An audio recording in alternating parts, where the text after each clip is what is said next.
इस खित्ते में दो जंगें हालिया चंद हफ्तों में लड़ी गई। एक मई के महीने में पाकिस्तान और भारत की जंग थी और दूसरी जून के महीने में ईरान और इसराइल की जंग थी।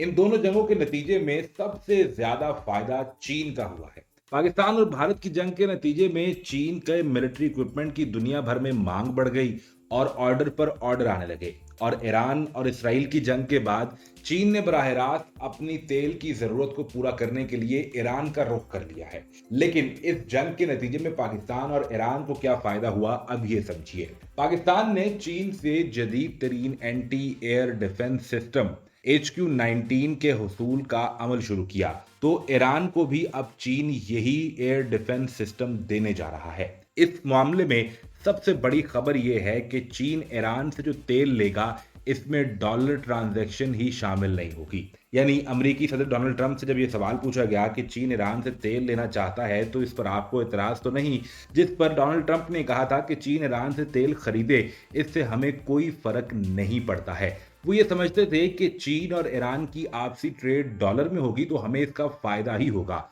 लेकिन चीन ने एक ऐसा मास्टर स्ट्रोक खेला है कि जिसकी उम्मीद शायद डोनाल्ड ट्रंप को भी नहीं थी। खबर ये सामने आई है कि ईरान और चीन के माबैन एक ट्रेड डील साइन हो रही है, जिसमें ईरान चीन से एयर डिफेंस सिस्टम लेगा और चीन इसके बदले में ईरान से ऑयल खरीदेगा। और यूं दोनों के दरमियान किसी डॉलर ट्रेड की गुंजाइश ही पैदा नहीं होती।